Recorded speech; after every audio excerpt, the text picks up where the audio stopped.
नमस्कार मित्रों, Shukla ji UP 32 channel में आपका स्वागत है। और आज हम आपको शिव जी के 16 सोमवार व्रत के बारे में जानकारी देंगे इस वीडियो में, और इसके क्या फल होते हैं और कथा भी बताएंगे जो पढ़ेंगे, और क्या क्या सामग्री लगेगी। सारी जानकारी इस वीडियो में मित्रों हम आपको देंगे। और जो लोग नए हैं वो चैनल को सब्सक्राइब कर लें, और जो लोग पहले से चैनल से जुड़े हुए हैं वो लाइक एवं कमेंट अवश्य करें। तो मित्रों, हम अब अपना वीडियो शुरू करते हैं।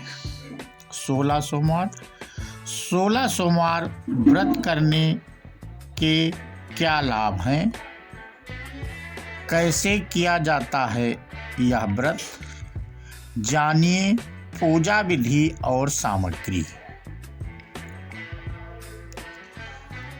पौराणिक मान्यताओं में बताया गया है कि 16 सोमवार का व्रत रखने का आरंभ सबसे पहले माँ पार्वती ने स्वयं किया था, और उनकी कड़ी तपस्या और व्रत के शुभ प्रभाव की वजह से उन्हें भगवान शिव पति के रूप में प्राप्त हुए थे।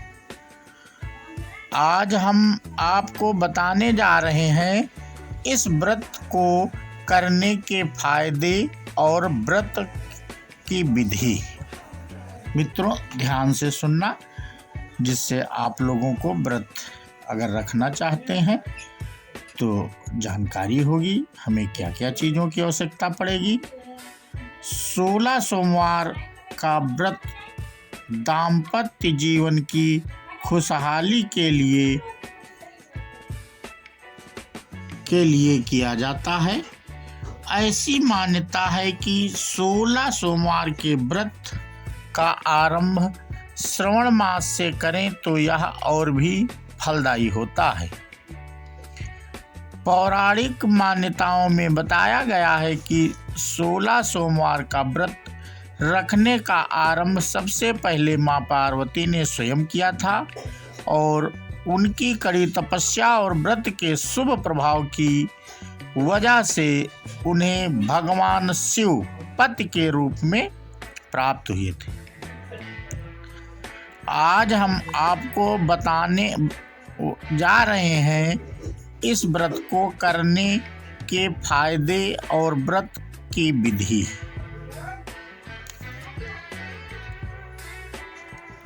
तो मित्रों, 16 सोमवार के व्रत की पूजन सामग्री क्या होगी उसके बारे में सुनिए। शिव जी की मूर्ति, भांग, बेलपत्र, जल, धूप, दीप, गंगाजल, धतूरा, इत्र, सफेद चंदन, रोली, अष्टगंध, सफेद वस्त्र, नैवेद्य जिसे आधा सेर गेहूं के आटे को घी में भूनकर गुड़ मिलाकर बना लें। ऐसे लें 16 सोमवार व्रत करने का संकल्प। किसी भी पूजा या व्रत को आरंभ करने के लिए सर्वप्रथम संकल्प करना चाहिए। व्रत के पहले दिन संकल्प किया जाता है, उसके बाद आप नियमित पूजा और व्रत करें। सबसे पहले हाथ में जल, अक्षत, पान का पत्ता, सुपारी और कुछ सिक्के लेकर संकल्प करें। सभी वस्तुएं भगवान शिव की मूर्ति के आगे समर्पित कर दें। और मित्रों, पूजा कैसे करेंगे उसके बारे में जानकारी। ऐसे करें 16 सोमवार के व्रत की पूजा। हाथ में अक्षत तथा फूल लेकर दोनों हाथ जोड़ लें और भगवान शिव का आवाहन करें। हाथ में लिए हुए फूल और अक्षत शिव भगवान को समर्पित करें। सबसे पहले भगवान शिव पर जल चढ़ाएं। जल के बाद सफ़ेद वस्त्र अर्पित करें। सफ़ेद चंदन से भगवान को तिलक लगाएं एवं तिलक पर अक्षत लगाएं। सफ़ेद पुष्प, धतूरा, बेलपत्र, भांग एवं पुष्पमाला अर्पित करें। अष्टगंध धूप अर्पित कर दीप दिखाएं। भगवान को भोग के रूप में ऋतु फल या बेल और नैवेद्य अर्पित करें। और मित्रों, इस प्रकार हमने आपको पूजन सामग्री और पूजा करने की विधि हमने आपको बता दी। अब 16 सोमवार की व्रत कथा जो होती है उसको हम बताते हैं और उसको ध्यान से मित्रों सुनने से भी इन कथाओं को जो होती हैं लाभ होता है। एक बार शिव जी और माता पार्वती मृत्यु लोक पर घूम रहे थे। घूमते घूमते वो विदर्भ देश के अमरावती नामक नगर में आए। उस नगर में एक सुंदर शिव मंदिर था, इसलिए महादेव जी पार्वती जी के साथ वहां रहने लग गए। एक दिन बातों बातों में पार्वती जी ने शिव जी को चौसर खेलने को कहा। शिव जी राजी हो गए और चौसर खेलने लग गए। उसी समय मंदिर का पुजारी दैनिक आरती के लिए आया।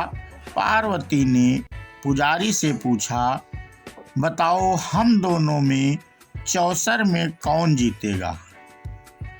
वो पुजारी भगवान शिव का भक्त था और उसके मुंह से तुरंत निकल पड़ा, महादेव जी जीतेंगे। चौसर का खेल खत्म होने पर पार्वती जी जीत गईं और शिव जी हार गए। पार्वती जी ने क्रोधित होकर उस पुजारी को शाप देना चाहा, तभी शिव जी ने उन्हें रोक दिया और कहा कि ये तो भाग्य का खेल है, उसकी कोई गलती नहीं। फिर भी माता पार्वती ने उस कोढ़ी होने का शाप दे दिया और उसे कोढ़ हो गया। काफी समय तक वो कोढ़ से पीड़ित रहा। एक दिन एक अप्सरा उस मंदिर में शिव जी की आराधना के लिए आई और उसने उस पुजारी के कोढ़ को देखा। अप्सरा ने उस पुजारी को कोढ़ का कारण पूछा तो उसने सारी घटना उसे सुना दी। अप्सरा ने उस पुजारी को कहा, तुम्हें इस कोढ़ से मुक्ति पाने के लिए 16 सोमवार व्रत करना चाहिए। उस पुजारी ने व्रत करने की विधि पूछी। अप्सरा ने बताया, सोमवार के दिन नहा धोकर साफ कपड़े पहन लेना और आधा किलो आटे से पंजीरी बना देना। उस पंजीरी के 3 भाग करना। प्रदोष काल में भगवान शिव की आराधना करना। इस पंजीरी के 1/3 हिस्से को आरती में आने वाले लोगों को प्रसाद के रूप में दे देना। इस तरह 16 सोमवार तक यही विधि अपनाना। 17वें सोमवार को 1/4 गेहूं के आटे से चूरमा बना देना और शिव जी को अर्पित कर लोगों में बांट देना। इससे तुम्हारा कोढ़ दूर हो जाएगा। इस तरह 16 सोमवार व्रत करने से उसका कोढ़ दूर हो गया और वो खुशी खुशी रहने लगा। एक दिन शिव जी और पार्वती जी दोबारा उस मंदिर में लौटे और उस पुजारी को एकदम स्वस्थ देखा। पार्वती जी ने उस पुजारी से स्वस्थ लाभ होने का राज पूछा। उस पुजारी ने कहा उसने 16 सोमवार व्रत किए जिससे उसका कोढ़ दूर हो गया। पार्वती जी इस व्रत के बारे में सुनकर बहुत प्रसन्न हुई। उन्होंने भी ये व्रत किया और इससे उनका पुत्र वापस घर लौटकर आया और आज्ञाकारी बन गया। कार्तिकेय ने अपनी माता से उनके मानसिक परिवर्तन का कारण पूछा जिससे वो वापस घर लौटकर आए। पार्वती ने उन्हें इन सब के पीछे 16 सोमवार व्रत के बारे में बताया। कार्तिकेय ने अपने दूर गए ब्राह्मण मित्र से मिलने के लिए उस व्रत को किया और 16 सोमवार होने पर उनका मित्र उनसे मिलने विदेश से वापस लौट आया। उनके मित्र ने इस राज का कारण पूछा तो कार्तिकेय ने 16 सोमवार व्रत की महिमा बताई। यह सुनकर उस ब्राह्मण मित्र ने भी विवाह के लिए 16 सोमवार व्रत रखने के लिए विचार किया।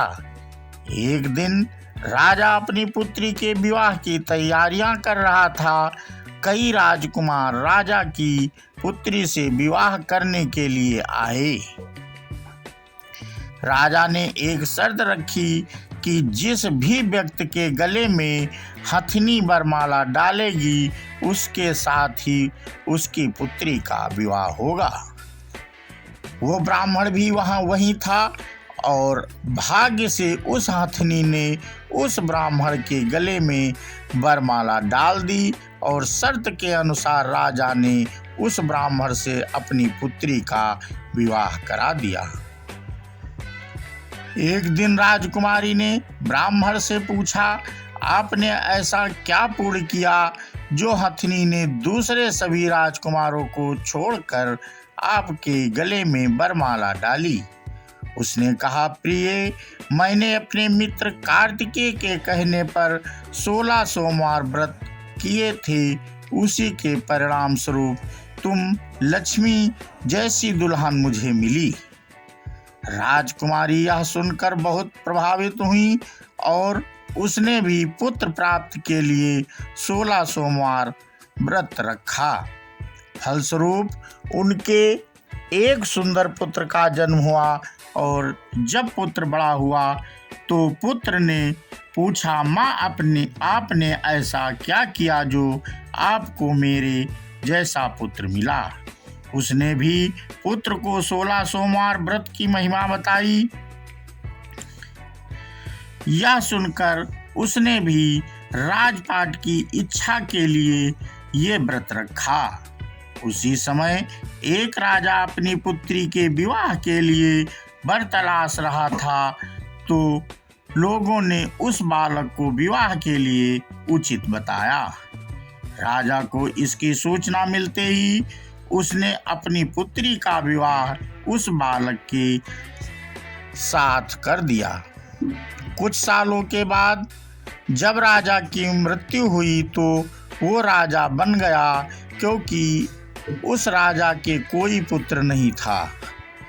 राजपाट मिलने के बाद भी वो सोमवार व्रत करता रहा। एक दिन 17वें सोमवार व्रत पर उसकी पत्नी को भी पूजा के लिए शिव मंदिर आने को कहा, लेकिन उसने खुद आने के बजाय दासी को भेज दिया। ब्राह्मण पुत्र के पूजा खत्म होने के बाद आकाशवाणी हुई, तुम अपनी पत्नी को अपने महल से दूर रखो वरना तुम्हारा विनाश हो जाएगा। ब्राह्मण पुत्र ये सुनकर बहुत आश्चर्यचकित हुआ। महल वापस लौटने पर उसने अपने दरबारियों को भी ये बात बताई तो दरबारियों ने कहा कि जिसकी वजह से ही उसे राजपाट मिला है वो उसी को महल से बाहर निकालेगा, लेकिन उस ब्राह्मण पुत्र ने उसे महल से बाहर निकाल दिया। वो राजकुमारी भूखी प्यासी एक अनजान नगर में आई। वहां पर एक बूढ़ी औरत धागा बेचने बाजार जा रही थी। जैसे ही उसने राजकुमारी को देखा तो उसने उसकी मदद करते हुए उसके साथ व्यापार में मदद करने को कहा। राजकुमारी ने भी एक टोकरी अपने सर पर रख ली। कुछ दूरी पर चलने के बाद एक तूफान आया और वो टोकरी उड़कर चली गई। अब वो बूढ़ी औरत रोने लग गई और उसने राजकुमारी को मनहूस मानते हुए चले जाने को कहा। उसके बाद वो एक तेली के घर पहुंची। उसके वहां पहुंचते ही सारे तेल के घड़े फूट गए और तेल बहने लग गया। उस तेली ने भी उसे मनहूस मानकर उसको वहां से भगा दिया। उसके बाद वो एक सुंदर तालाब के पास पहुंची और जैसे ही पानी पीने लगी उस पानी में कीड़े चलने लगे और सारा पानी धुंधला हो गया। अपने दुर्भाग्य को कोसते हुए उसने गंदा पानी पी लिया और पेड़ के नीचे सो गई। जैसे ही वो पेड़ के नीचे सोई उस पेड़ की सारी पत्तियां झड़ गईं। अब वो जिस पेड़ के पास जाती उसकी पत्तियां गिर जाती थीं। ऐसा देखकर वहां के लोग मंदिर के पुजारी के पास गए। उस पुजारी ने उस राजकुमारी का दर्द समझते हुए उससे कहा, बेटी तुम मेरे परिवार के साथ रहो, मैं तुम्हें अपनी बेटी की तरह रखूंगा। तुम्हें मेरे आश्रम में तकलीफ नहीं होगी। इस तरह वह आश्रम में रहने लग गई। अब वो जो भी खाना बनाती या पानी लाती उसमें कीड़े पड़ जाते। ऐसा देखकर वो पुजारी आश्चर्यचकित होकर उससे बोला, बेटी तुम पर ये कैसा कोप है जो तुम्हारी ऐसी हालत है। उसने वही शिव पूजा में ना जाने वाली कहानी सुनाई। उन पुजारी ने शिव जी की आराधना की और उसको 16 सोमवार व्रत करने को कहा, जिससे उसे जरूर राहत मिलेगी। उसने 16 सोमवार व्रत किया और 17वें सोमवार पर ब्राह्मण पुत्र उसके बारे में सोचने लगा। वह कहाँ होगी, मुझे उसकी तलाश करनी चाहिए। इसलिए उसने अपने आदमी भेजकर अपनी पत्नी को ढूंढने को कहा। उसके आदमी ढूंढते ढूंढते उस पुजारी के घर पहुंच गए और उन्हें वहां राजकुमारी का पता चल गया। उन्होंने पुजारी से राजकुमारी को घर ले जाने को कहा, लेकिन पुजारी ने मना करते हुए कहा, आप अपने राजा को कहो कि खुद आकर इसे ले जाएं। राजा खुद वहां पर आया और राजकुमारी को वापस अपने महल लेकर आया। इस तरह जो भी यह 16 सोमवार व्रत करता है उसकी सभी मनोकामनाएं पूरी होती हैं। तो मित्रों, हमने आज आपको 16 सोमवार व्रत रखने की कथा सुनाई और कथा में क्या क्या सामान उपयोग में आप लोग लेंगे जिसके बारे में जानकारी दी और कौन कौन सी सामग्री के बारे में हमने आपको जानकारी दे ही दी है। और हमें आशा है आपको वीडियो अच्छा लगा होगा। अगर जो आपको वीडियो अच्छा लगा हो तो हमारे वीडियो को मित्रों आप लोग सब्सक्राइब कर दें और लाइक और कमेंट अवश्य करें आपको वीडियो कैसा लगा। और मित्रों, हम आपके लिए ऐसे ही भगवान शिव या धार्मिक जो वीडियो हैं हम लाते रहते हैं, और हमारी कोशिश रहती है कि आप लोगों को धार्मिक जो व्रत हैं, कथाएं हैं, उनसे लाभ हो। और इन वीडियो को लाभ सुनने से भी होता है, लेकिन अमल अवश्य करें और इन व्रतों का लाभ भी उठाएं, जिससे धर्म भी बढ़ता है। और ऐसे ही अगर धर्म होगा तो अगला वीडियो हम मित्रों आपके लिए लाएंगे। एक बार लक्ष्मी जी और धर्म में बहस हो गई कि हम में से बड़ा कौन है, और इस पे हम जल्द ही मित्रों वीडियो आपके लिए लाएंगे और बताएंगे। तो मित्रों, धर्म नहीं जाना चाहिए, धर्म की चाहे लक्ष्मी चली जाए, इसके बारे में उसमें ज्ञान है और हम बताएंगे उसमें कौन सा बड़ा है। और जबकि धर्म और लक्ष्मी में बड़ा या छोटा कोई नहीं है, और इसकी जानकारी आप लोगों को हम देंगे। तो मित्रों, हम अपना अब वीडियो समाप्त करने की तरफ हैं, और आशा करते हैं आपको ये वीडियो अच्छा लगा होगा। और अच्छा लगा हो तो कमेंट करके हमें अवश्य बताएं, और यदि कोई वीडियो में त्रुटि रह गई है तो हमें क्षमा कर दें, क्योंकि हम भी अपनी तरफ से पूरा प्रयास करते हैं कि आप लोगों के लिए अच्छा ही वीडियो बनाएं, लेकिन गलतियां होती रहती हैं, और हम उसके लिए आप लोगों से तहे दिल से क्षमा चाहते हैं। बोलो शिव भगवान की जय हो।